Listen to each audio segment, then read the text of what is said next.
sistema postmuscular. Parte de él ya hemos estado, una gran parte de él, importante, hemos hablado en relación a la estructura muscular y ósea que se forma a nivel de la cara, ¿verdad?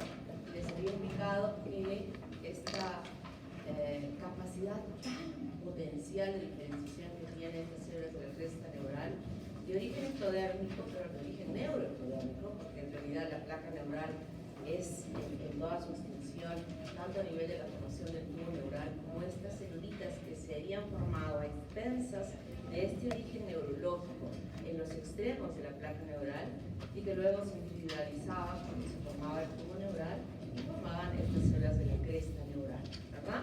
A lo largo de toda la extensión de esta formación del tubo, encima de ella se ubican estas celulitas. Y a nivel cefálico habíamos dicho que eran aquellas celulitas que migraban, que se desplazaban por orientación molecular a incluirse dentro de cada arco faríngeo que se iba formando. Y dentro de cada uno de estos arcos tenía esa capacidad de diferenciación para formar células que iban a originar musculatura, así como células que iban a originar células cartilaginosas que luego posteriormente iban a diferenciarse a hueso o simplemente a formar células que directamente iban a transformarse en huesos por osificación intramembranosa directa, porque hemos visto que se producen los dos tipos de osificación en la formación de los huesos en la cara. Y ambos, tanto estos que van a dar origen a condroblastos y que luego a condrocitos, así como aquellas células que directamente van a formar a hueso, se originan de estas células de la cresta neural. ¿Está claro? A ese nivel ya habíamos visto que cada arco iba a diferenciarse para formar diferentes tipos de musculaturas, así como también diferentes huesos que iban a formar diferentes partes de esta formación de la cara. O sea que en este sistema óseo muscular ya hemos avanzado una parte de él en entender cómo es que se originan todas las estructuras musculares y esqueléticas que se forman a nivel de la cara y del cuello, que son partes que se originan a partir de la formación de estos arcos faríngicos a nivel cefálico. El sistema muscular, entonces, en el resto de extensiones que se tiene desde esta formación de la cara y toda la musculatura que va hacia la parte más caudal, se deriva inicialmente de este mesodermo paraxial o somítico, que habíamos visto que era parte, cuando se llegaba a desarrollar la tercera hoja embrionaria, se iba a formar el mesodermo somítico, paraxial, el intermedio y el lateral, ¿verdad? Entonces este mesodermo somítico, con esta diferenciación posterior, el dermátomo, miótomo y esclerótomo, es justamente esa porción del miótomo que se origina de este mesodermo paraxial, para llegar a formar la musculatura.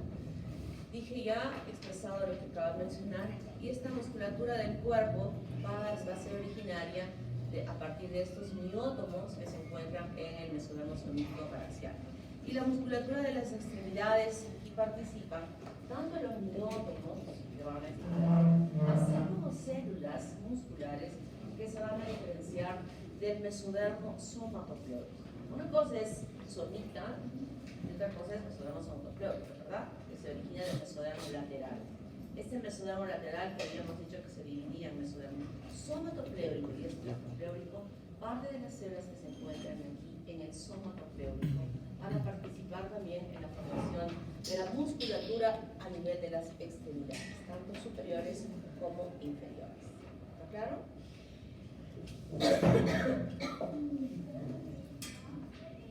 Y entonces, ¿cómo es esta diferenciación de la musculatura entre la musculatura lisa y estriada? La musculatura lisa, que histológicamente es diferente a la musculatura esquelética, tiene en su mayor parte una formación procedente del mesodermo esplagnopleurótico. Hemos dicho que cuando se cierra el endodermo y forma una estructura tubular, que es justamente el tubo digestivo, por encima de él también se plegaba la hoja del mesodermo esplagnopleurótico, ¿verdad?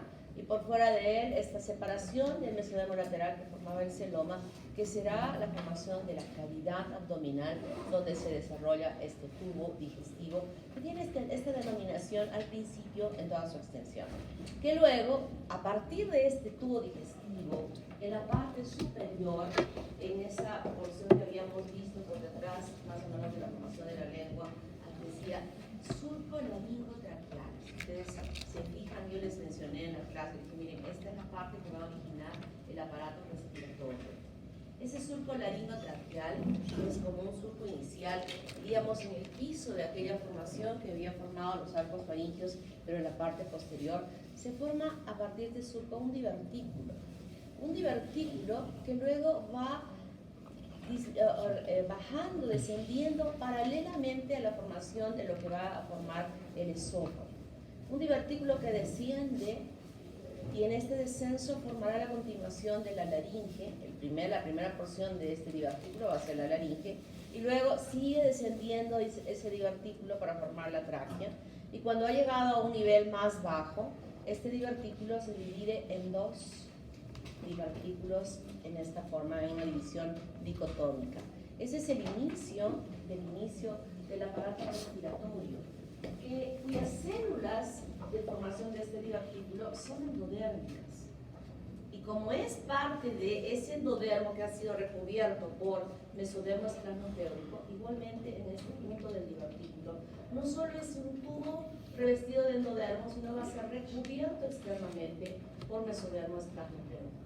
Y este divertículo, que se ha dividido luego en dos, a su vez en el lado derecho se va a dividir en tres más.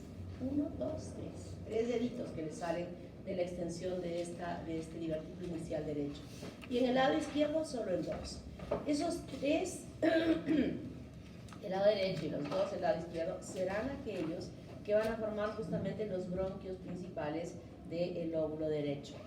Y a partir de esta primera división en tres de este lado y luego de dos en esta, las divisiones sucesivas que se van a presentar y se van a dividir en dos, todas van a ser divisiones dicotómicas.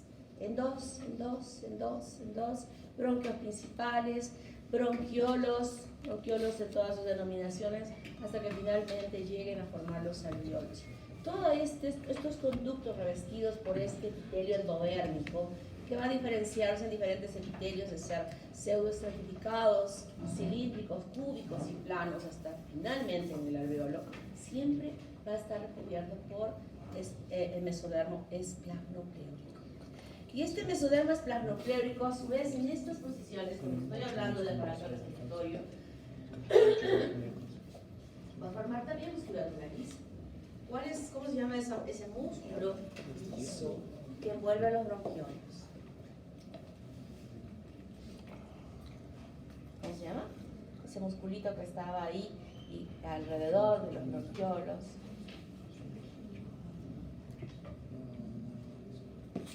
¿Qué se llamaba? Perdón, no te escucho. No era músculo de Reichenbach. Reisensen. Músculo de Reisensen es un músculo liso que se origina del mesodermo esplanocleórico, bien a este nivel que estoy hablando del pulmón.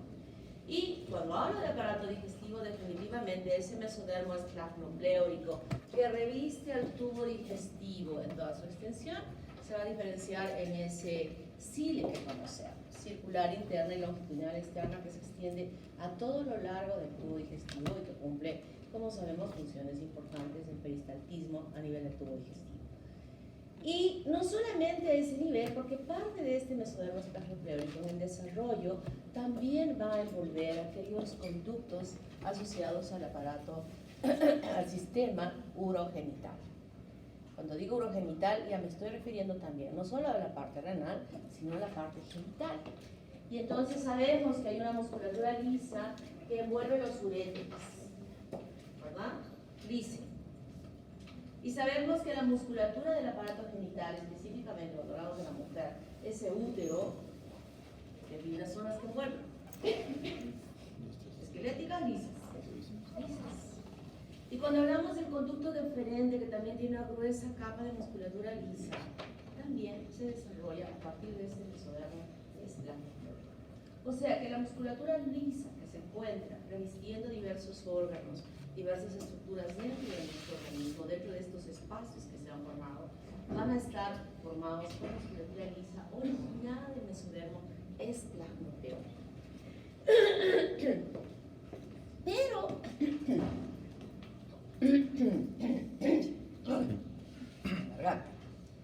Pero sabemos que los vasos sanguíneos también tienen una envoltura de musculatura lisa.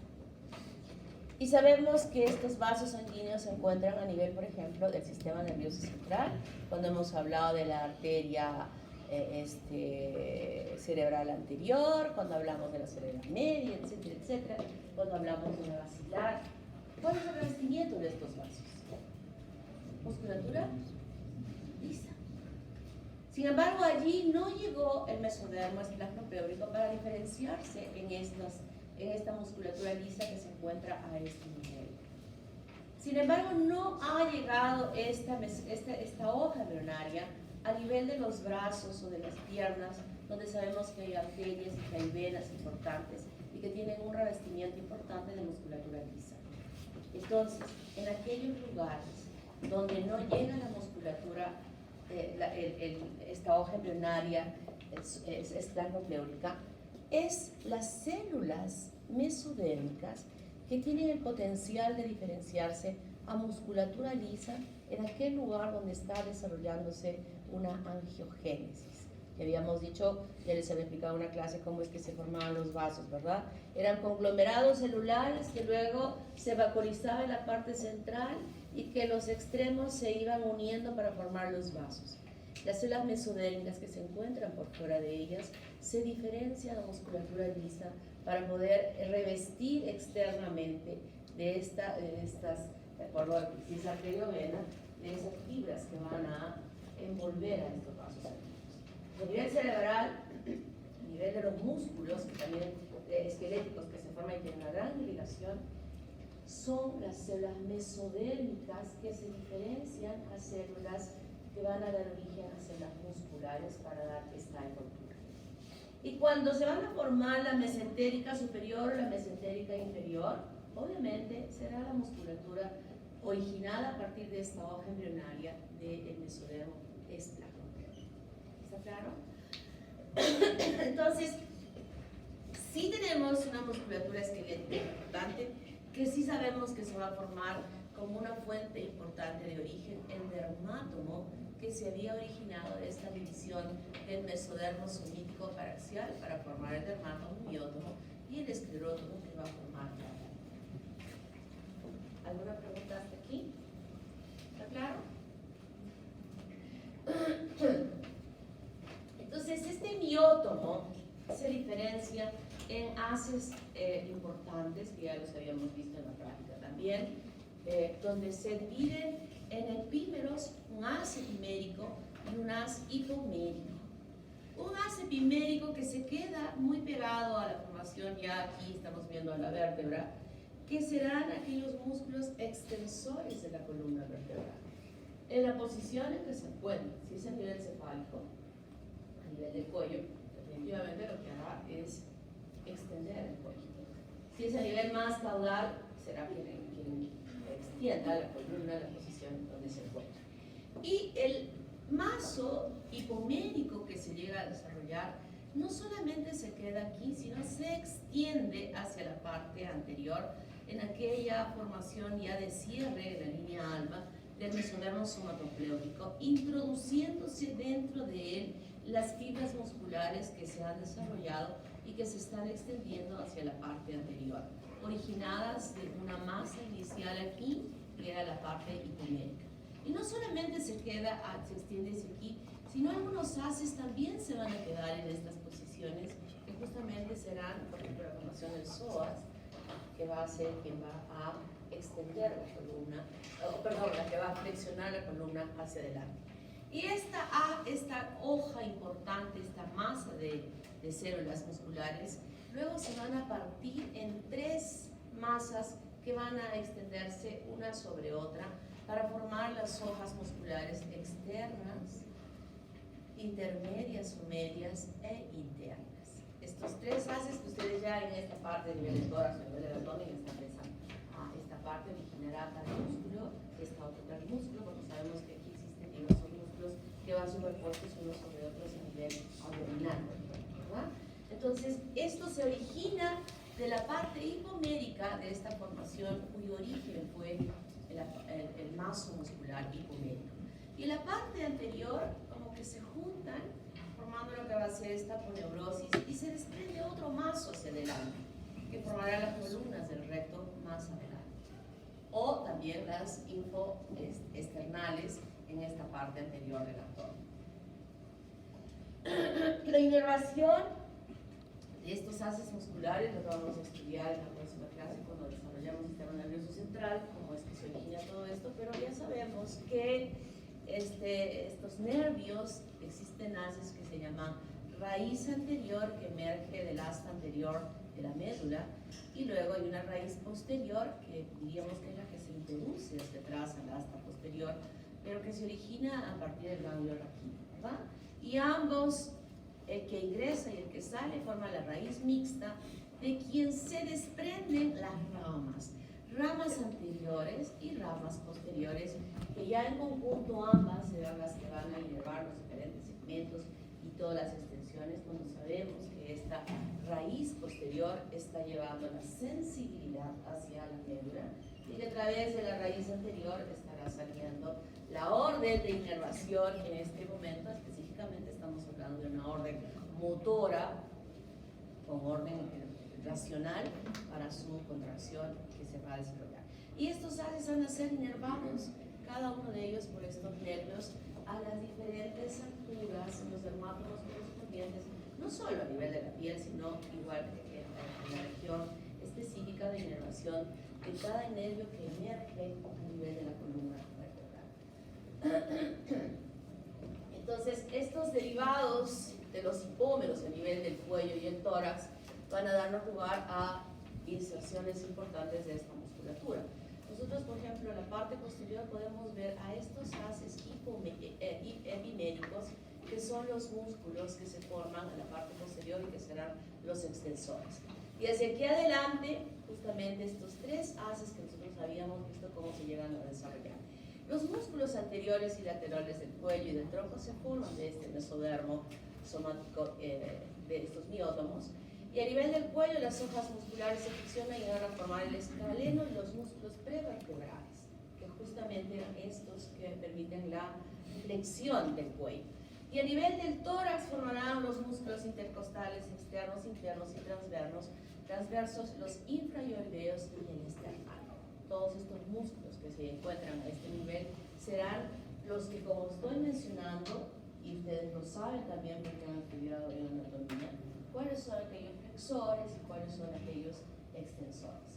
Y a nivel de la pelvis y a nivel abdominal formarán estos tres haces que se han separado inicialmente de estos hipoméricos, estamos viendo los hipoméricos, formarán los músculos oblicuos externos, formarán los internos y los transversos, tanto a nivel del abdomen y el recto abdominal que se encuentra aquí adelante, como esa separación que habíamos visto.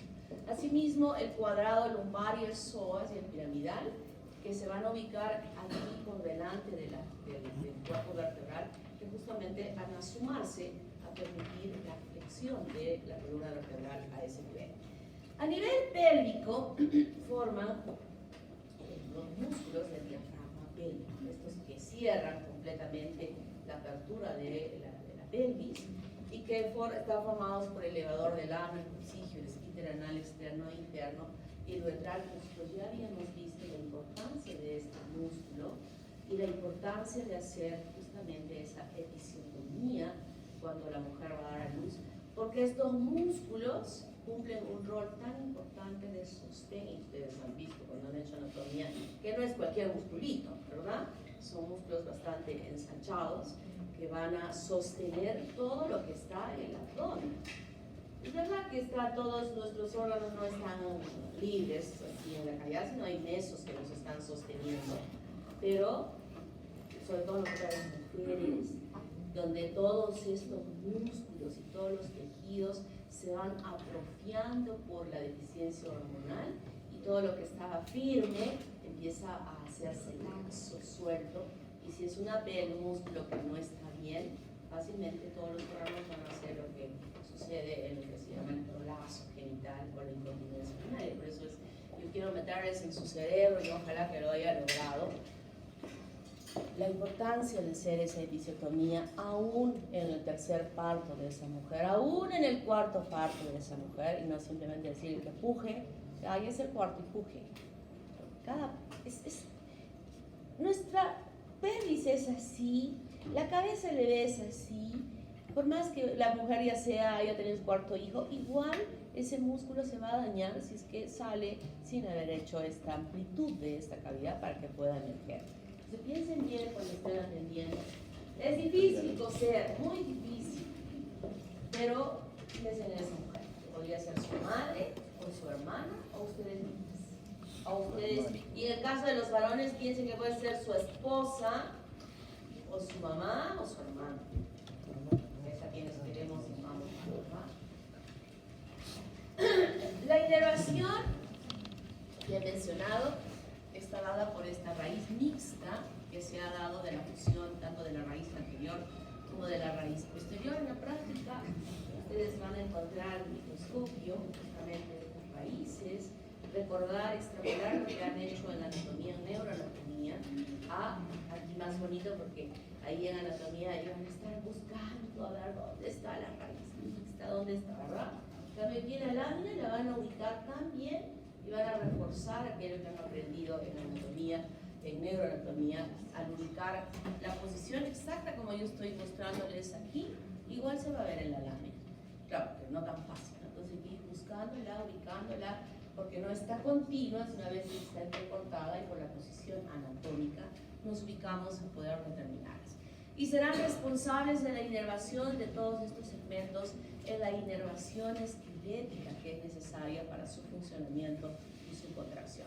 Tanto de los músculos epiméricos con las raíces o las ramas posteriores, que también ya son mixtas, hacia atrás para inervar toda esta musculatura que será responsable de la extensión de la columna vertebral.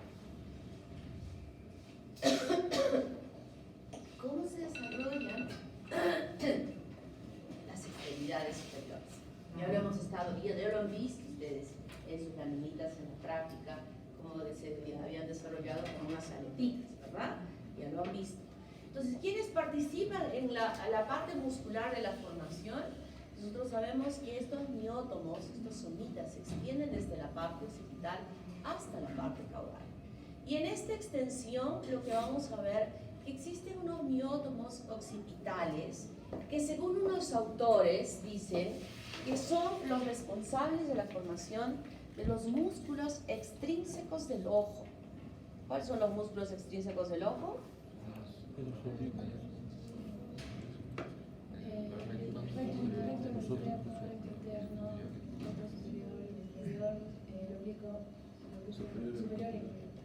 O mayor o menor, que también se llama así, ¿verdad? Esos músculos extrínsecos del ojo no tienen un origen a nivel de los arcos faríngeos, sino se originan a partir de los 4 miótomos occipitales que se han desarrollado inicialmente, según algunos autores. Y otros autores dicen que estos músculos se derivan de esa placa cardiogénica que yo había explicado al principio, cuando hablamos del proceso notocaudal que ascendía hacia la parte cefálica y que era detenida por esta placa formada por células mesodélmicas, ¿se acuerdan? Y que no, su límite de crecimiento no era la membrana bucofaríngea la que se encontraba por encima, sino era esta plaquita de células mesodélmicas. ¿Recuerdan? ¿No recuerdan? Miren, primera fase, hace un mes, menos de un mes. Esa plaquita, algunos autores dicen que serían esas células mesodélmicas las que dan origen a esta musculatura. Pero para nosotros, para lo que yo les voy a preguntar, tal vez sobre esta parte, va a ser que vamos a recordar que estos músculos extrínsecos del ojo se forman a partir de los 4 miótomos occipitales, de los 4 primeros miótomos cervicales. ¿Está claro? Esa musculatura se va a derivar de aquí. Y los siguientes van a participar en la formación de la musculatura concerniente al cuello, la parte más caudal. Y los miembros superiores se van a derivar específicamente cuando hablamos del miembro superior, de los 4 miótomos cervicales finales y de los dos, además del otro miótomo cervical, porque son 1, 2, 3, 4, 5 y 6 miótomos cervicales y de los primeros torácicos. Pero esta musculatura que ustedes ven aquí va a dar origen a musculaturas dentro del brazo que tienen la responsabilidad de flexionar y también de extender el miembro, ¿no? O sea, ¿cuáles son nuestros músculos que flexionan el brazo? Desde el hombro. En el hombro, ¿cuáles son los que flexionan? ¿Quiénes hacen esto? El brazo está así. ¿Quién hace esto? El deltoides flexiona. ¿O cierto? Ay, qué rico. Voy a preguntar en el examen cositas de anatomía. ¿Y quién flexiona el brazo sobre el antebrazo sobre el brazo? ¿Y quién lo extiende? ¿Qué musculatura? Repasito, ¿eh? Repasito. Y entonces estos músculos, miren, tercero, cuarto, quinto y sexto, miótomo cervical, serán los músculos que se van a ubicar a este nivel y serán los músculos extensores de la extremidad.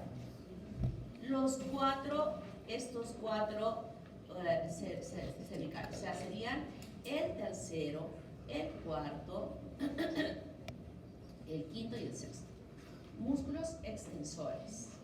Y los músculos quinto y sexto cervical y primero y segundo torácico serán los músculos flexores que van a extenderse dentro de este desarrollo de la aletita que se está formando para la formación del miembro superior. Esos músculos que se van a formar y que específicamente a nivel nervioso también van a inervar esa porción de músculos que se están formando y que van a ser extensores. Así como estos nervios que van a inervar esta porción y que va a dar la orden que esos van a ser flexores. Y la posición de cómo se desplazan estas fibras, estas células musculares que se van a diferenciar en la formación de los músculos del miembro superior, del hombro y todos ellos que van a participar en esta musculatura, tienen esa orden molecular de saber cuáles van a ser extensores y cuáles van a ser flexores. O sea, aquello que habíamos dicho que qué fea la embriología molecular, no es fea, porque es la que nos organiza todo. Y va a ser cómo es que este desarrollo de la aleta, que estamos viendo que había salido solo como una aletita chiquitita y que luego va a ir extendiéndose, creciendo en longitud, ¿cuál va a ser la posición final de que esta cara de la palma de la mano esté ubicándose así en esta posición hacia nuestro cuerpo? ¿Y por qué esto no está así como posición normal? ¿Por qué el índice está hacia adelante y por qué el índice no está hacia atrás? O sea, la formación del plano de la mano está orientada por estas proteínas moleculares que van a orientar perfectamente la posición, la orientación, el eje de este miembro superior y también del miembro inferior, cuando me refiero a miembros inferiores. ¿Por qué el pie no está, en vez de estar así, por qué no está hacia atrás? ¿Y por qué está hacia adelante en posición a la cara? Todo eso es orientación molecular. No es porque simplemente sucedió, sino que aquí hay una orientación en los genes que traducidos en estas proteínas moleculares orientan perfectamente las posiciones correctas. Y entonces esta musculatura va a empezar a ubicarse dentro de esta aleta que está formando justamente la aleta del desarrollo del miembro superior, conformada por músculos que provienen de los miótomos y que se están extendiendo y que ahí se va a sumar, lo que había mencionado, fibras también musculares del mesodermo somatopleurático para hacer mucho más fortalecida el desarrollo de esta musculatura a este nivel. Y entonces, estoy hablando de musculatura procedente de los miótomos, pero el miembro superior no solamente está conformado por musculatura, sino también por estructura ósea. Y la estructura ósea cuando se está formando esta aletita, que está orientada por un ensanchamiento de esta porción de la formación de la aleta, que se llama la cresta ectodérmica apical, así se llama, cresta apical ectodérmica también, o CAE, es la que orienta molecularmente a la extensión de esta yema para formar el miembro superior. Y en el interior de él existen células del mesodermo somatopleurico. Y estas células del mesodermo somatopleurico empiezan a diferenciarse para formar musculatura, no solamente adicionar fibras musculares que son importantes, sino además la formación de la estructura ósea, que en este momento tiene un origen cartilaginoso. O sea, las células mesodérmicas del mesodermo somatopleurico se diferencian a formar osteoblastos, mejor diríamos condroblastos inicialmente, para formar los moldes que van a desarrollar estos huesecillos posteriormente. Aquí, omóplato, húmero, cúbito y radio, y miren los huesecitos, los cartílagos que van a formar los huesecitos de la mano, que ya empiezan a formarse.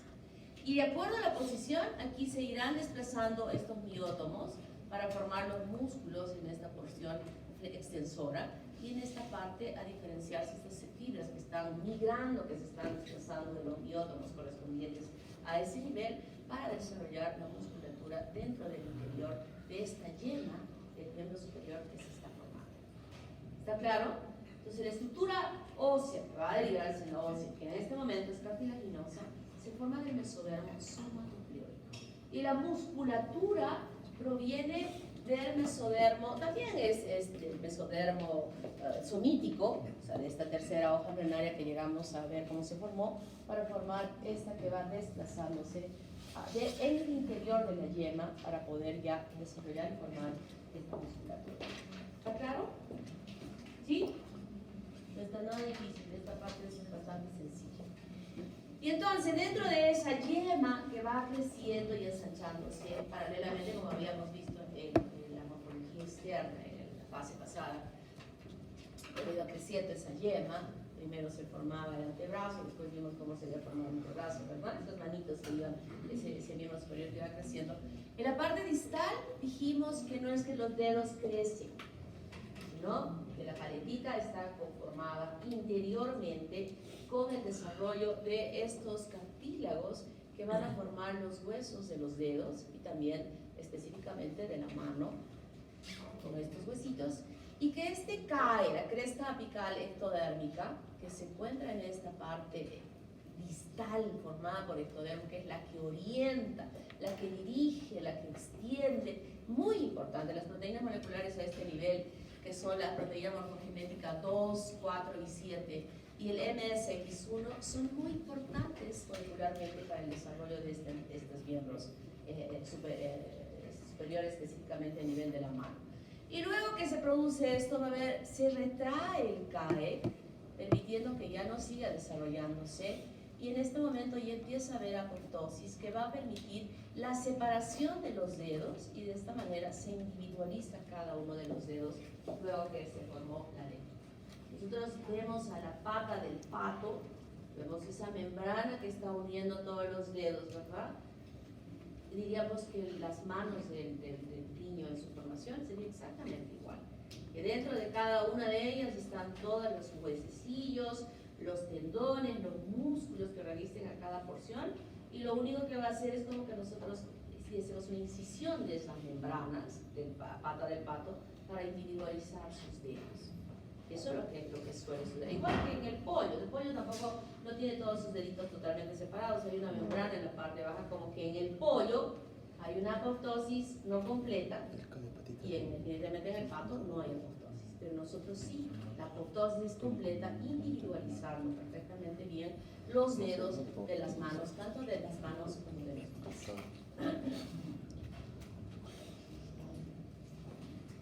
Y esta musculatura que habíamos visto, miren, los 4 primeros miótomos cervicales, que se han ubicado alrededor de la formación del ojo, y que habíamos dicho que era quien iba a originar estos músculos extrínsecos del ojo. Y vimos dentro de los arcos faringios todas estas musculaturas que iban a desarrollar la musculatura de la cara, tanto de la expresión como de la masticación. Y luego venían todos estos somitas que se extienden a lo largo de toda la extensión del embrión, por los lados de toda la columna vertebral que se llegan a formar, que luego se van a, primero como somitas, y que luego se fragmentan en estos dos haces como músculos epiméricos y músculos hipoméricos. Y luego estos haces que van extendiéndose tanto en la pared abdominal y torácica, en toda su circunferencia, formando toda esta musculatura de protección también y de motilidad que reviste todo nuestro cuerpo, además de ir orientándose y extendiéndose dentro de cada una de la formación de estas extremidades, ¿no? Como habíamos visto. Y también veíamos que estos miótomos a nivel cervical iban a formar lo que va a ser el trapecio y el esternocleidomastoideo, la parte superior a nivel del cuello. Aquí vemos cómo se van formando todos los haces individualmente. Ya ustedes los van a repasar muy bien. Se va a preguntar en el examen. Recuerden que todo lo que les diga que les va a preguntar se les pregunta. En el examen ha habido bastante de preguntas de biología celular y muy bien han contestado muchos. Ustedes han visto las calificaciones. Como que otros no me han creído y no han repasado. Créanme, yo no miento. Siempre digo la verdad. Así que por favor, créanme que les voy a preguntar. Lean, denle un repasito. Y cuando hoy repasen esa musculatura así, nunca más se van a olvidar. Cuando uno lee algo que lo leyó antes y lo vuelve a leer después, aprendido para toda la vida, ya no van a necesitar esa parte. Les puedo realizar para el examen de ENAM, más que lo van a poder hacer. ¿Con qué tiempo van a repasar en ese momento del próximo año? ¿Cómo estarán los chicos del internado en este momento? Octubre, empezando octubre, más o menos a mediados de noviembre, tercera semana de noviembre, les viene su examen de alemán. ¿Cómo creen que están? Deben estar que si se les hace así el corazón. Deben estar espantados. Ya saben ellos que si no aprueban ese examen, no van a poder colegiar. Entonces no tiene por qué estar así como ellos en ese momento, cuando ya desde ahora empiezan a leer y repasar y van a ir todos fresh a ese examen. Miren cómo se dividió estos musculitos aquí para formar los músculos intrínsecos del cuello. Y aquí toda esta separación de haces que van formando los diversos músculos que revisten todo nuestro cuerpo, incorporándose a todo esto que ustedes han estudiado en anatomía y que saben quiénes están ubicados en determinada porción. Ahora están entendiendo mejor todo eso, de dónde procedían, y van a entender mejor cuando saben que ese músculo es hipomérico y van a saber que ese músculo es flexor y que el otro era extensor, ¿no? Y así lo van a entender mejor y lo van a recordar mejor. ¿Alguna pregunta sobre músculos? ¿Hay preguntitas? ¿Sí está entendido? A mí lo que me importa aquí en este momento es que entiendan, porque luego cuando lean su libro y lo han entendido, fácilmente van a poder recordar lo que estoy explicando. Y bueno, ahora vamos a ver cómo se desarrolla el sistema óseo. Que ya hemos estado conversando, ustedes no me querían contestar cuando les preguntaba sobre los tipos de ossificación. Yo ahora ya lo creo que ya han recordado mejor, ya saben cuáles son estos tipos de ossificación. Y es justamente cuando, yo creo que esa parte de la histología, cuando hablaban sobre tipos de ossificación, en realidad era más de embriología que de histología, ¿no? Cómo se originaban esos huesos. Ahí simplemente debieran estudiar en histología cómo es un hueso hueso plano, cómo es una ossificación directa, indirecta, cómo es.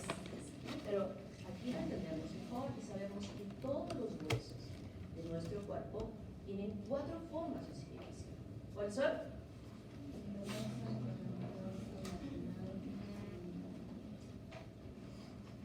Directa o intramembranosa.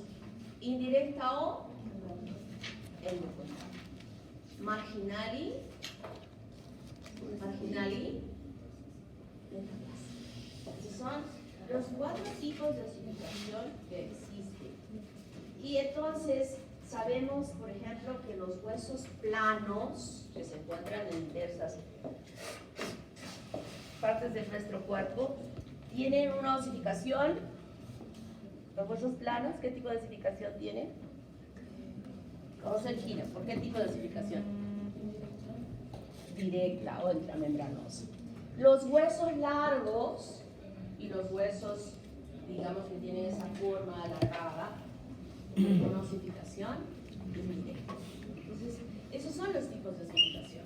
Y cuando hablamos de osificación directa o intramembranosa, que forman justo estos huesos planos, en realidad todos van a tener molecularmente tener esa información de diferenciación. En el caso de la intramembranosa, siempre va a haber un tejido mesenquimal. Un tejido mesenquimal que va a permitir una diferenciación, hacerse un mesénquima condensado. De lo que está todo desordenado y laxo y flojo, empieza a ordenarse, a juntarse más las células. Y estas celulitas que están organizándose perfectamente bien, luego van a ser separadas o individualizadas por fibras. O sea, como que aquí se ha condensado, entonces aquí alrededor le forma una fibra como un revestimiento, como una capsulita. Y luego en el interior de la parte central, estas células se diferencian a formar osteoblastos, que serían aquellas células que van a origen a los osteocitos. Y estos osteoblastos empiezan a producir una sustancia que se llama la sustancia osteoide. Cuando ustedes han visto en las láminas tiene un color un poco moradito, que es un poco más firme. Y dentro de él van quedándose atrapadas algunas células de esta división celular para formar lo que van a ser los osteocitos. Y estos osteocitos también tienen la capacidad de producir una serie de sustancias que luego van a permitir la calcificación de estos segmentos, formando lo que va a ser el hueso plano, ¿no? Generalmente. Y está directamente de osteoblasto a convertirse en hueso, es lo que es una osificación intramembranosa, que será la que va a dar origen a la formación de los huesos planos. Y entonces, luego que sigue evolucionando perfectamente bien, esta era la capita que reviste o que remarca la formación de él. Y nosotros tenemos aquí que los osteoblastos siguen formándose, y aquí hay un osteoclasto que sabemos cuál era la función del osteoclasto. Resorción ósea. ¿Y para qué resorción ósea? Para captar calcio.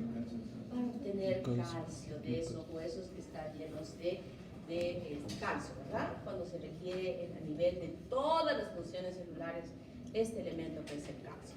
Y entonces se va formando los osteocitos, van acomodándose, pero lo importante de los huesos planos es que tiene grandes áreas de espacios internamente, y esta es una capacidad importante de una mejor irrigación, de una capacidad que permite un intercambio, y justamente son los huesos planos los que a nivel de la pelvis, que es lo más importante, pueden dar origen a las células de la sangre. Y de esa manera se forma un hueso plano, no es compacto, el hueso plano no es compacto, hay un espacio entre las capas estas que son muy importantes como estoy mencionando. Y la histogénesis para la formación de la osificación endocondral o indirecta, al principio es igual, células mesenquimatosas, pero estas células mesenquimatosas no se diferencian a osteoblastos, sino a condroblastos. Y estos condroblastos van a ser los que van a formar justamente un tejido importante más formado, como ustedes están viendo en sus laminitas que ya están viendo diversas partes de tejido, originariamente de formación de tejido cartilaginoso, ¿verdad? Donde se puede remarcar perfectamente, y eso es uno de los tejidos que ustedes deben reconocer ahora en la práctica, en sus láminas de ahora. Tienen que aprender a reconocer bien tejido nervioso, ganglios nerviosos, músculos cortados longitudinalmente y transversalmente, y cartílago. Esos son los 3 tipos o los 4 tipos de tejidos que ustedes en este momento deben reconocer, porque eso les va a ayudar a ustedes a poder hacer su examen práctico bien. Yo al menos soy bien malosa con los chicos de mi grupo, que les voy a poner un músculo cortado transversalmente así redondito, y seguro me van a poner ganglio. Yo les estoy diciendo, Reconozcan, aprendan a reconocer. ¿Hay alguno de mi grupo aquí? Allá. Ya, mira, te estoy diciendo, que pobrecita, mentira. Pero tienen que aprender porque eso es importante. Porque si no van a errar ustedes en contestar cosas que no son ciertas. Entonces, busquen bien, diferencien bien los sentidos para que no tengan ese problema. Y entonces estos controplastos van a originar un molde importante de cartílago que va a estar desarrollándose, formándose en una forma organizada, que será los moldes para que se pueda producir esta osificación.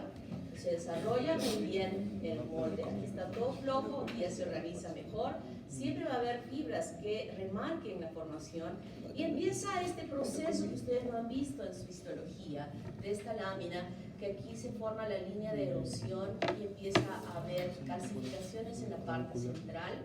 Se organiza aquí las células de los condrocitos en una parte ordenada que se llama la capa ciliada, ¿se acuerdan? Y aquí es un poco más laxo. Esto es muy importante porque justamente la osificación de este tipo de huesos que se van a formar se originan en la parte central y que luego se van extendiendo hacia la parte de las partes laterales o de los ápex de cada extremo, pero que es muy importante que se mantengan así. Se pueden ir calcificando progresivamente porque tiene que suceder. El cartílago le da firmeza a este feto que van a nacer, definitivamente. Porque si no sucediese esto, el niño nace a los 9 meses y es una mal agua que está todo y la cara se le hace así, para aquí se le jala. No, tiene una estructura firme que está formada específicamente por este tipo de huesos que están organizando y armónicamente la formación. Que no está totalmente calcificado, porque si no, nadie nace de 50 centímetros y ya nadie se dice que daría con 50 centímetros. Y sin embargo, van creciendo y la cabeza va creciendo de todas maneras y los miembros superiores van creciendo y todo va creciendo a lo largo de todo el tiempo. Las mujeres hasta que les viene la primera menstruación y de ahí poquito más, y los varones pues se sabe que ahora ellos pueden crecer incluso hasta los 25 años de edad. Pero ¿cómo sabemos de esto? Vamos a saber justamente por este cartílago de crecimiento que tenemos al momento de que se evalúa. ¿Y cuándo es que se evalúa en realidad? Se evalúa cuando ese chico de 14, de 13 años estaba más chato que la prima que tiene 12, ¿no? Y la mamá de la dice, oye, mi hijo no crece y tu hija ya está tan grandota. Y ese es un tipo de dificultad para nosotras, que somos más grandes que nosotros en nuestra edad. Yo recuerdo claramente que tengo un primo que ahorita le llego acá, pero somos casi de la misma edad, que nació el 16 de julio y yo el 25, y entonces yo pues era grande solera, ¿no? Y después, ahora le quedo. Si llegó el momento yo fui más grande que vos, es que no me estés diciendo petiza, y él siempre me mira así, sobre el hombro, porque es enorme. Pero nosotros crecemos más antes que ellos, pero ellos siguen creciendo hasta los 25 años de edad. Y entonces este cartílago, hay muchas mamás que se preocupan que su hijo no crece y lo que se hace es solicitar una radiografía para ver el cartílago de crecimiento a nivel aquí de este hueso del cúbito o del radio, generalmente es del radio. Y se ve si es que hay cartílago, ¿no? Entonces, si hay cartílago, dice, señora, no se preocupe que su hijo va a crecer. Pero para acelerar más su crecimiento, le preguntamos, señora, ¿y a qué hora duerme su hijo? Bueno, mi hijo duerme a las 12 de la noche. A las 12 de la noche. Pero tiene clases a las 5, lo levanto a las 6, no quiere levantarse. Y está ahí con su tablet y no quiere, ¿no? Mamás que hoy día permiten que los hijos hagan lo que les da la gana. Y entonces, la primera cosa que se tiene que indicar es que ese niño empiece a dormir a las 8 de la noche.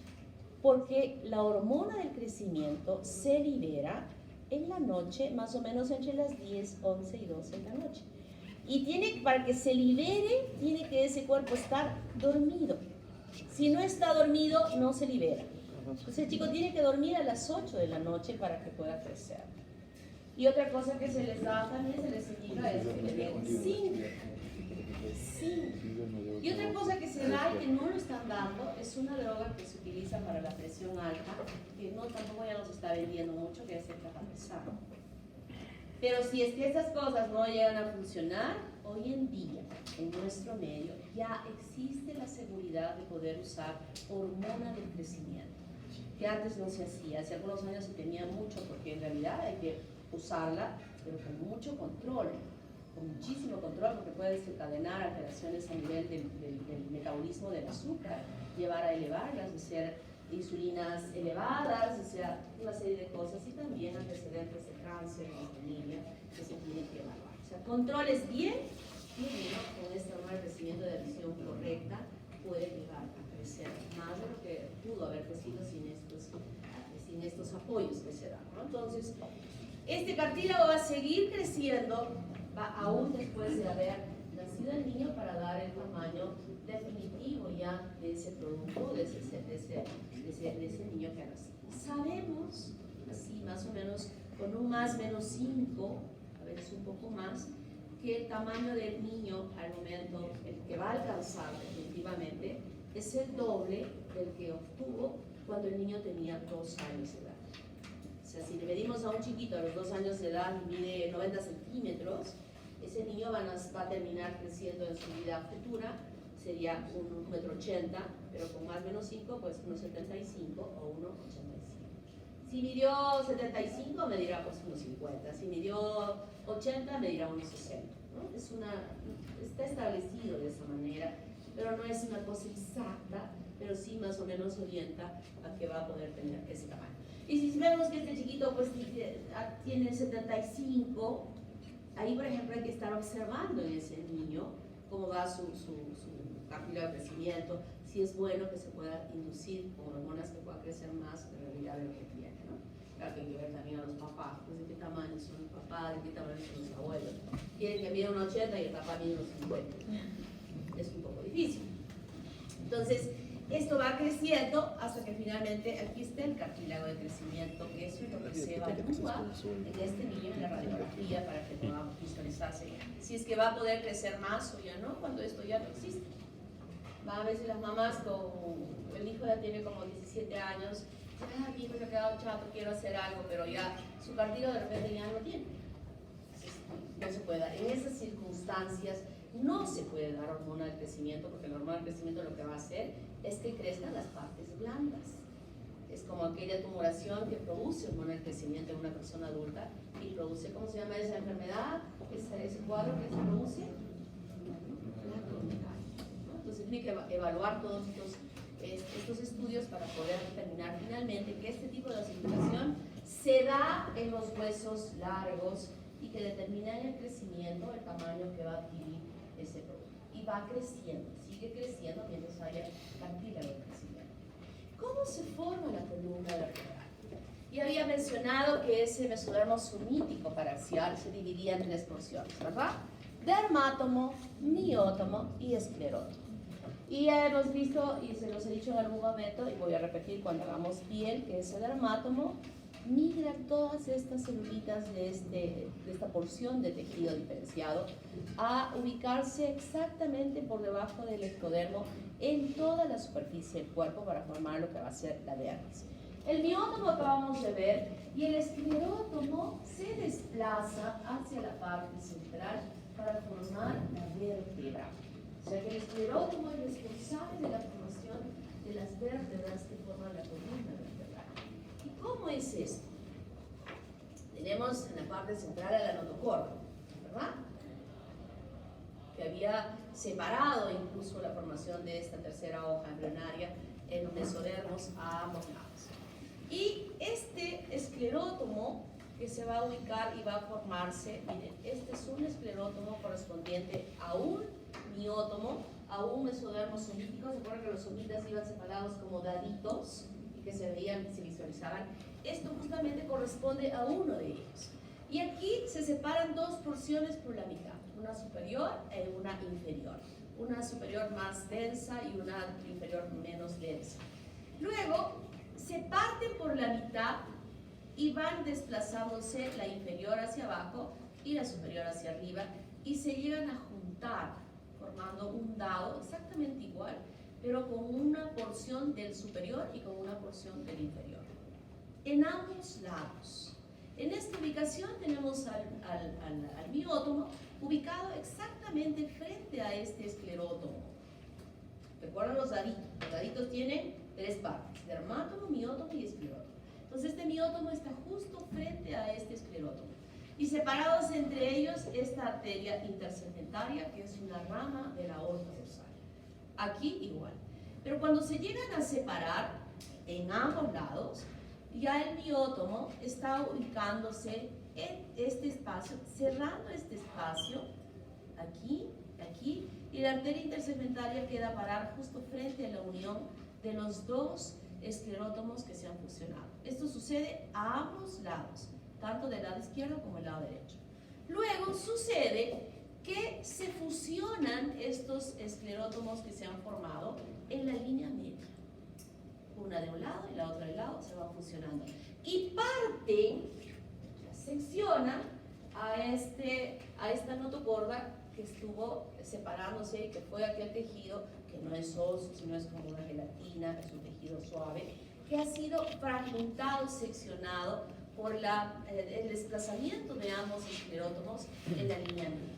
Y esta notocorda queda aquí en estos espacios donde las fibras mesodérmicas que también se encuentran ahí, que forman el tejido conectivo, se van ubicando en esta posición, van rellenando esta posición para formar el disco intervertebral, que es un tejido fibroso importante, y en el medio de él, como un tejido laxo, muy fino, va a poder seguir manteniendo a la notocorda. Y ese rezago de la notocorda es lo que se ve hasta ahora en una persona adulta, que es esa partecita que cuando nosotros nos cascamos nuestros huesitos de las costillas ahí en una parrilla y partimos, encontramos como una flemita al centro de las vértebras, ¿sí? Ya ustedes son cascahuesos que no me ven aquí, que nunca se han dado cuenta de eso, que es una cosa suavecita. Esa cosa suavecita es este rezago de la notocorda que queda al centro del disco intervertebral que se ha llegado a formar. Entonces la vértebra tiene 4 porciones que van a conformar el cuerpo de la vértebra. Son 4. Una, dos, y en conjunto forman estas 4 porciones. De la formación anormal de estas vértebras, de pronto que no se haya llegado a separar, entonces va a haber una fusión de cuerpos vertebrales. Fusión. O puede ser que en este desplazamiento no haya habido una buena irrigación de este segmento y este segmento muera. Entonces, la vértebra está bien de este lado y del otro lado no. ¿Y cómo estará formada la vértebra? No así, sino así. ¿Qué patología podrá verse si una vértebra tiene esta forma? ¿Perdón? ¿Y qué desviación? Escoliosis, con la cual algunas personas nacen. ¿Puede producirse escoliosis después de que uno ha tenido la columna vertebral perfecta? Obvio. Por ejemplo, tuberculosis, que destruye esta parte de la vértebra y la otra está bien, entonces la vértebra se convierte así. O sea que no necesariamente uno puede nacer con estas malformaciones, sino que pueden producirse después a lo largo del tiempo. Y entonces nosotros tenemos lo que acabo de mencionar. Miren, esta es la notocorda, cómo se van separando y forman este disco intervertebral con el núcleo pulposo, que es lo que se forma. El núcleo pulposo justamente es el rezago de la notocorda, ¿no?, que se ha llegado a formar. Y estas separaciones son muy importantes porque justamente a partir de estas separaciones le abre camino a la emergencia de los nervios que van a salir y que van a tener la responsabilidad de inervar toda la musculatura que está por fuera, no solamente estas que están próximas a él, sino el resto de estructuras que tienen que formar luego que haya emergido estos nervios, ¿no? Y de esa manera se forman las vértebras, pero a nivel del cuerpo vertebral. Y el cuerpo, la vértebra no solo está conformada por el cuerpo vertebral, sino también por otros elementos, como son los arcos neurales, que también se forman a partir de estas células del esclerótomo, por si acaso, y que se extienden hacia la parte posterior para formar las apófisis espinosas, y que se extienden a ambos lados aquí para formar las apófisis transversas. Estos son los arcos neurales que ustedes lo han visto ya en la práctica. Y se fusionarán a ellos estas costillas que vienen de ambos lados para unirse perfectamente y hacer casi solo una estructura que tiene la responsabilidad de proteger aquí a la médula espinal que va desarrollándose dentro de este espacio. ¿Está claro? Y así se forman las vértebras. Y las vértebras definitivas entonces tienen un origen de un esclerótomo del occipital cuarto y el primero para esta base occipital, y así sucesivamente serán dos que forman cada una de las vértebras a lo largo de toda la extensión, desde las cervicales, torácicas y lumbares y coxígenes, que luego, como sabemos, se llegan a fusionar. Y este desarrollo de los huesos en las extremidades superiores, que ya habíamos mencionado, es a partir del mesodermo somatopreo, que se diferencia para desarrollar una osificación indirecta en la formación de estos cartílagos, que serán los que van a dar definitivamente a la estructura ósea posteriormente en su calcificación. Y aquí, cómo se van formando justamente los brazos de la mano y también de los dedos, como una aletita, como habíamos mencionado. Todos esta estructura ósea del miembro superior se origina del mesodermo somatopreo, así como también la estructura ósea de toda la familia costal, de todos los demás huesos que revisten nuestra cavidad torácica y abdominal, se origina del mesodermo somatopreo. Solo en la columna vertebral se deriva del esclerótomo, pero lo demás del mesodermo somatopreo. ¿Cómo se forma el esternón? Se van a formar dos condensaciones mesenquimales por delante de la formación justamente de las vértebras, y además otros centros importantes que son justamente estos mazos a este nivel superior, que serán responsables de la formación del manubrio, luego que estas condensaciones se aproximen en la línea media, se junten aquí justamente para formar lo que va a ser el manubrio, y luego se juntan también estos mazos mesenquimales en la línea media para formar ya en forma definitiva el esternón con esta apófisis y follos en la parte caudal. Puede ser que esto, como todos nosotros, se ha desarrollado bien, pero a veces no llega a fusionarse perfectamente bien y queda abierto en este estadio ese esternón en algunos recién nacidos. Y se evidencia claramente cuando esto sucede porque vemos que ese niñito que ha nacido está en su corazón. O sea, vemos el latido, el funcionamiento del corazón a través de la piel, y cuando hacemos la evaluación, esto está todo blandito y no tiene este recubrimiento, y esto ha sido fraccionado en la mitad. Aquí no hay que vamos a jalar y con unos alambres especiales vamos a cerrar, imposible. Lo que se hace es colocar una placa de platino que cubre toda esta parte, porque ustedes saben la importancia de ese esternón y de las costillas en la protección de estos órganos tan importantes como son el corazón y el pulmón, ¿no? Y aquí hablamos, cuando sucede esto, de ectopía cardíaca, cuando no ha habido el cierre de estas paredes, de esta unión de estas condensaciones que tiene el esternón, y se produce lo que se llama la ectopía cardíaca, que tiene que ser solucionada con esta adición de este material que es importante para formar esta caja de revestimiento de protección de estos órganos. Y entonces, como les dije hace un momento, el niño recién nacido no nace como una malagua, definitivamente no nace así. Va a haber cartílagos que ya están formados, que son más firmes, así como que ya empieza a haber osificación de algunos huesos que van, por ejemplo, a nivel de la cabeza, o el malar, o el maxilar, que ya se está formando y que empieza a calcificarse en algunos segmentos para dar firmeza. Como también el húmero, el cúbito y el radio, que ya se empiezan a desarrollar, igual que en la nivel de la pelvis y los miembros inferiores. Progresivamente en ese desarrollo va formándose, ya calcificándose las partes centrales de los huesos de la calota por osificación intramembranosa o por osificación marginal. El maxilar es uno de los huesos que que más prontamente empieza a calcificarse en su mayor extensión, formado por esta osificación marginal.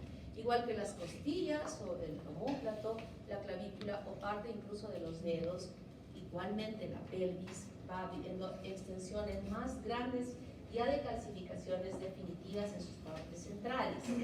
Ojo, no estoy diciendo que todo el hueso se calcifique, porque va a haber segmentos en las partes periféricas que van a seguir permitiendo el crecimiento de ese niño, aún, como hemos dicho, las mujeres con mayor frecuencia hasta la primera menstruación. Después de la primera menstruación que tenga la mujer, definitivamente ya crecerá máximo. Excepcionalmente puede haber mujeres que sigan creciendo, excepcionalmente. Pero lo común es que después de que haya menstruado, lo más que va a crecer es 5 centímetros, ya no más. Pero en cambio los varones sí pueden seguir creciendo. Y como resultado de todo lo normal que he ido mencionando, desde la formación de aquello, de esto, músculo, todo, empiezan a haber una serie de alteraciones que se han debido a varias causas. De pronto que genéticamente en la parte molecular no ha habido una orientación correcta.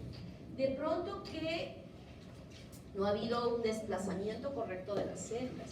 Por ejemplo, cuando la semana pasada les hablaba del síndrome del primer arco de Treacham-Collins o de Pierre Robin, ¿qué ha pasado allí? ¿Por qué no le ha crecido bien el maxilar inferior? ¿Por qué? Que está asociado a una malformación del primer arco faríngeo. ¿Qué habrá pasado para que no se forme bien? Lo usual es que en este sitio, en estos casos, no ha habido una buena motilidad, no ha habido un buen desplazamiento de las células de la cresta neural para que se diferencien adecuadamente en esas posiciones, ¿no? Entonces, van a suceder puede ser genéticamente que suceda, o puede ser que haya habido alteraciones a nivel vascular. Cuando me refiero a alteraciones vascular, por alguna situación de pronto extraña, de pronto del ambiente en esa mujer que está gestando, pudo haber influido una falla en la circulación. Cuando digo falla en la circulación, es que probablemente no ha llegado un aporte sanguíneo adecuado a determinado segmento.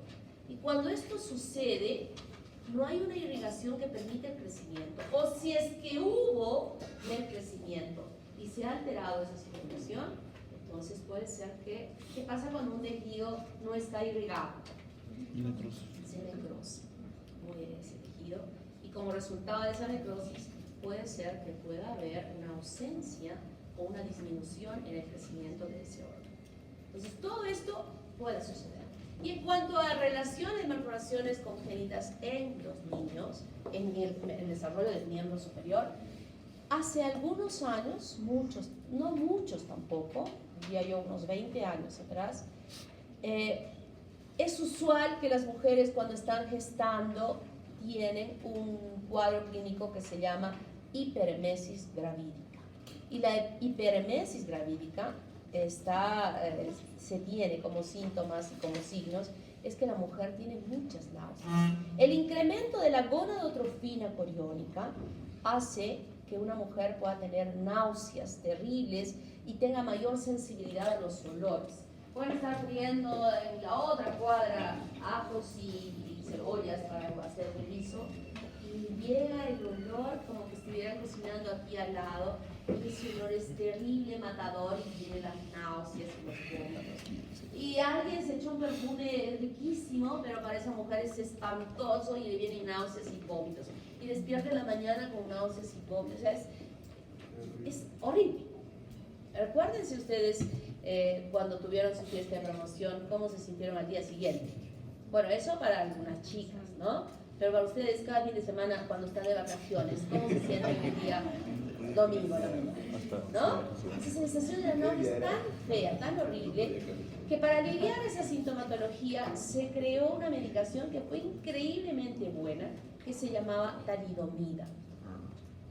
Y esta talidomida, las mujeres obviamente administraba por los médicos porque los laboratorios habían dicho esta pastilla excelente, y entonces los médicos, pues esa mujer que es tan intenso muchas veces que una mujer pudo haber empezado su embarazo con 50 o con 60 kilos y al mes está pesando 55.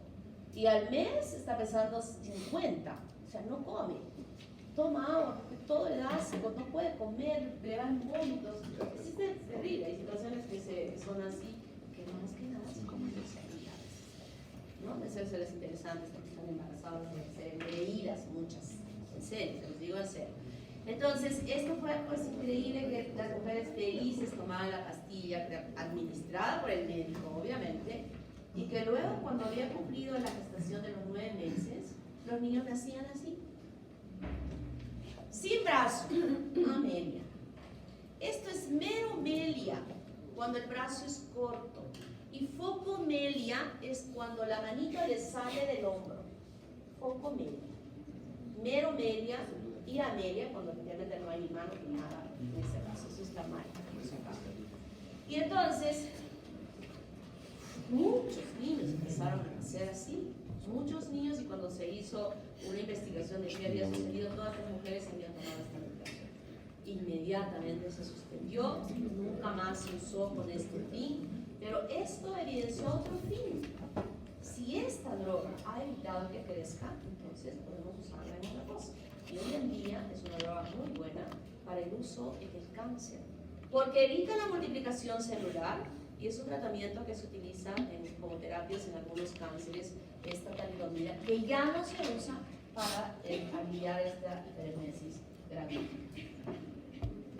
Puede ser que el niño nazca con las piernas fusionadas, silinoide. Ya le he dicho a la señora Marcia que nos saque unos frascos que tenemos, donde tenemos frascos de ciclopía y también tenemos silinoide, que seguramente ya en estos días deben estar viendo en uno de los espacios que tenemos en el laboratorio para que ustedes puedan observar.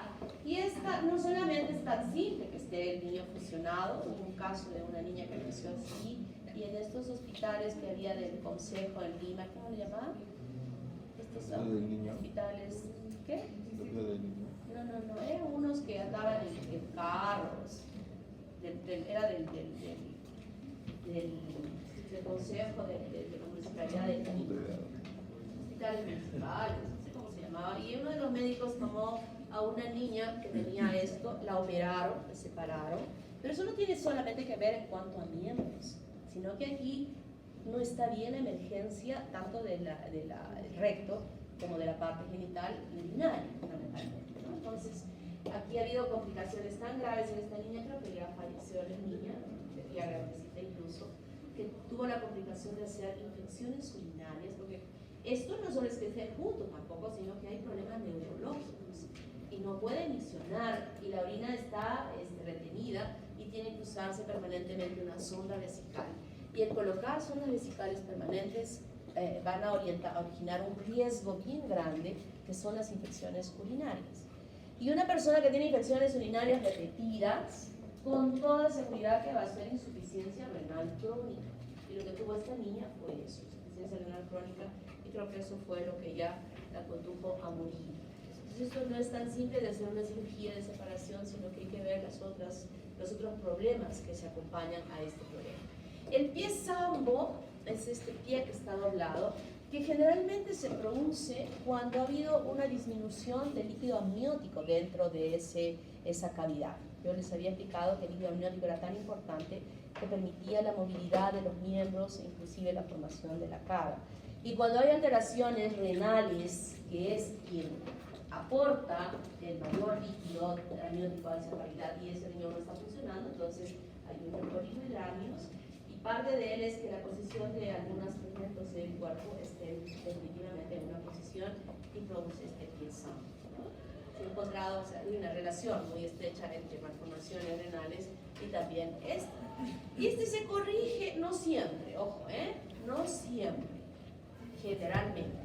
Y este se corrige a través de diversas cirugías hasta colocar una posición normal que le permita a ese niño caminar y desplazarse normalmente. Aquí hay una sindactilia y una fusión de los dedos, que puede ser en los pies o puede ser en las manos, una escoliosis, que ya hemos dicho a qué se debía, ¿no? Así como puede haber una cifosis o una lordosis, que lo vamos a discutir en los casos clínicos de la práctica. polidactilia, hay mayor número de deditos. Siempre digo esto, que cuando ustedes estén haciendo su sermón allá en su pueblo, sabe Dios dónde, si es que aprueban el examen del ENAM, es lo que va a pasar. Y no aprueba el examen del ENAM, no puede hacer serum. Si no puede hacer serum, no puede hacer especialidad. ¿No? Miren, les voy a jeringuear este semestre y el próximo para que entiendan que tienen que estudiar. No hay otra forma. Así que no llega altamente que digan esa doctora es una chinche. Todo el tiempo está molestando con que estudiemos. No me importa. Después cuando hayan aprobado su examen de ENAM, van a venir a abrazarme y me van a decir, ay doctora, gracias. Y no me van a venir a decir gracias, por si acaso me gusta el mismo. Bueno, entonces, cuando estén en su pueblo y nazca un niñito con un dedo más, pero que sea este chiquito, o sea, de este lado, lo que ustedes pueden hacer es amarrar firmemente con un hilo para que ese dedito se caiga por deprivación y queden solamente sus 5 dedos. Pero si es un dedo por aquí, por ejemplo, ni lo toquen. Tienen que mandar al hospital, porque recuerden que este dedo es tan importante en funcionamiento que no pueden hacer nada especial por este lado y hay que corregirlos correctamente. Aquí hay otras, por ejemplo, aquí hay una cicatriz, esto que tiene que hacer el especialista. Hay una especialidad que se llama cirugía de mano, que lo hace un especialista en mano, que su función, su operabilidad del médico es hacer que la mano funcione. A veces se volaron el dedo y él jala un dedo para acá para hacer sobre todo esto de la pinza para que pueda funcionar. Braquidactilia, dedos chiquitos, cortitos. Acráneo, anencefalia, no se ha desarrollado bien los huesos de la cabeza y por dentro tampoco se ha desarrollado bien la masa cerebral. Tortícolis congénita, una mala atención del parto. El niño debe nacer solito, lo único que hacemos nosotros es dirigir, orientar a que salga, no de jalar. Y a veces cuando se jala puede romper las fibras del esternocleidomastoideo y cuando esto se ha roto y luego se cicatriza, se fibrosa, si es que no ha habido una atención correcta posterior y entonces se queda en cuello fijado, ya no puede voltear ni puede hacer nada. Aquí hay que tener mucho cuidado. Espina bífida, cuando los arcos neurales no se han funcionado atrás y no se han formado la apófisis espinosa y deja abierto esto. Y esa apertura está acompañada de una serie de problemas neurológicos, como vamos a ver la próxima semana. Y la acondroplasia, que es una alteración que no solo es genética, puede ser no genética, los padres normales, pero por una mutación se puede dar esto, que no permite un desarrollo normal, un crecimiento normal de los huesos, aunque en todos los otros aspectos es una persona absolutamente normal. Voy a llamar lista.